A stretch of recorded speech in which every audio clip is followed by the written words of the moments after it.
आनंद गुप्ता मौजूद हैं, जाने माने पत्रकार हैं और मऊ में इन्होंने काफ़ी कुछ कवरेज भी किया है।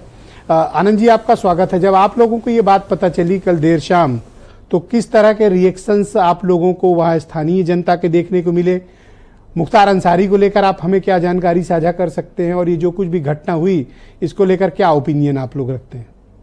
मुख्तार अंसारी की जो कल से सूचना मिली लोगों के बीच में, तो मुख्तार अंसारी के निधन की सूचना मिलते ही उनके समर्थकों में, उनके जानने वाले लोगों में, शुभचिंतकों में काफी दुख रहा।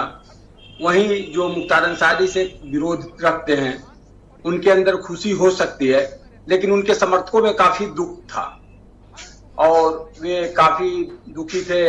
हर खबर की, बड़ी चैनल हो, छोटी चैनल हो, स्थानीय पोर्टल हो, यूट्यूब हो, खबर सबसे निधन का आ रहा था, लेकिन उसके बाद भी वो लोग पुख्ता करना चाहते थे, उसको पुष्टि करना चाहते थे क्या यह खबर सही है। बहुत से लोगों ने आज तक, जी न्यूज, भारत समाचार, इस तरह के चैनलों के पे खबर आने के बाद भी हम लोगों से स्थानीय पूछ रहे थे क्या ये खबर सही है, खबर सही है। तो हम लोग को बताना पड़ता था कि अरे भाई, जब इस तरह की चीजें बड़े चैनल ला रहे हैं, बड़े चैनल दिखा रहे हैं, तो खबर सही ही होगा, ऐसी खबरें नहीं आती हैं। एक माफिया की मौत हुई, इसको लेकर लोग कैसी ओपिनियन रखते हैं? क्योंकि सबको ही जानता है कि मुख्तार अंसारी की क्या स्थिति थी, किस तरह से वो अंडरवर्ल्ड चलाते थे, कितने बड़े अपराधी थे वो। देखिए, मुख्तार अंसारी तो अपराधी के नाम से ही जाने जाते हैं, लेकिन मऊ में उनका अपराध और जो उनकी जनप्रतिनिधित्व काल है, दोनों का कार्यकाल रहा है। अपराध का कार्यकाल कम रहा है। मऊ में जो भी अपराध उनके द्वारा कारित हुए हैं, तो उस समय वो जेल में बंद हैं। और उसके पहले मऊ में जब भी वो पहली कदम रखे, वो पहला कदम मऊ में आए, अपना सामाजिक रूप से कह लीजिए, राजनीतिक रूप से कह लीजिए, अपराध की दुनिया में होने के बाद भी राजनीति में आए, तो सामाजिक से आदमी आता है। तो यहाँ पे उन्होंने सिर्फ राजनीतिक मतलब ज्यादा रखा मेरे हिसाब से। दंगे में नाम आए, दंगा में जो भी उनकी पृष्ठभूमि दिखाई गई, बताई गई, तो जितना दंगा में दोषी बताया जाता है, मेरे हिसाब से उतना दोषी नहीं है। मैं इस विषय को नहीं मानता हूं, क्योंकि दंगे के समय मैं देखा हूं, कवरेज रहा हूं, उनके लोग, उनके समर्थक या साफ साफ कह लीजिए मुस्लिम के लोग उनके आने से उत्साहित हो गए, उत्तेजित हो गए, लेकिन इसके पीछे उनका कोई इरादा मेरे जानने में नहीं लगता था। पर कृष्णानंद राय जो मौजूदा विधायक थे, जिस तरह से ब्रूटली उनका मर्डर किया गया, और उसके बाद एक ऑडियो भी सामने आया था जिसमें मुख्तार अंसारी, जी जी, हाँ, तो वो घटना निंदनीय है। उस घटना में मुख्तार अंसारी बिल्कुल, मान लीजिए कानून क्या सजा देता है, क्या क्या उसमें कानून से आता है, उस घटना में जितनी भी भर्त्सना की जाए कि वो घटना निंदनीय है। वो दोनों लोगों का गैंगवार था, आपस की रार थी, उस रार में बाजी वो जीते। और कृष्णानंद राय जैसे व्यक्तित्व का हत्या कराना मुख्तार के लिए, वहीं से उनकी उल्टी गिनती शुरू हुई।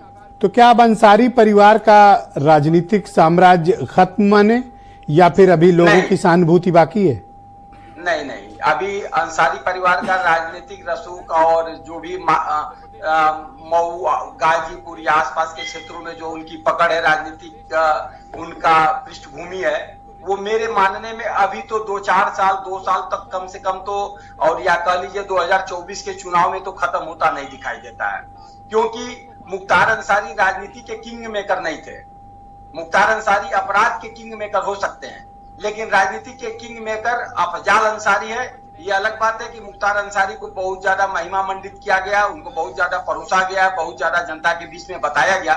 मुख्तार अंसारी भले ही विधायक हुए, लेकिन राजनीति के पीछे असली किरदार अफजाल अंसारी की होती है। और अफजाल अंसारी वर्तमान में गाजीपुर से लोकसभा, तो इस इलाके में विशेष तौर पर गाजीपुर, मऊ, घोसी, सलेमपुर, चंदौली, इन सब इलाके में कुछ आपको लगता है कि मुख्तार को लेकर कोई लोगों में सिंपैथी भी है क्या? जो मुख्तार के जो अपने वोट हैं, तो वो तो सिंपैथी रखेंगे ही रखेंगे। राजनीतिक लोगों की दूरियां हो सकती हैं। अफजाल अंसारी अगर गाजीपुर से अगर विधायक लोकसभा का सांसदी का चुनाव लड़ रहे हैं समाजवादी पार्टी से, तो समाजवादी पार्टी के अलावा जो मुख्तार, पर जो इतना ड्रेडेड क्रिमिनल हो, घोषित माफिया हो, उसके कारनामे जग जाहिर हो, ऐसे लोगों से लोग सिंपैथी रखते हैं। सिंपैथी जब राजनीतिक पार्टियां रख रही हैं, राजनीतिक दल रख रहे हैं, तो लोगों को रखने में क्या उनकी गलती है? रखनी नहीं आपने चाहिए, बड़ी लेकिन ऊंची जब- बात कही, मैं आपकी बात से सहमत हूँ। आपने बहुत अच्छी बात कही कि जब राजनीतिक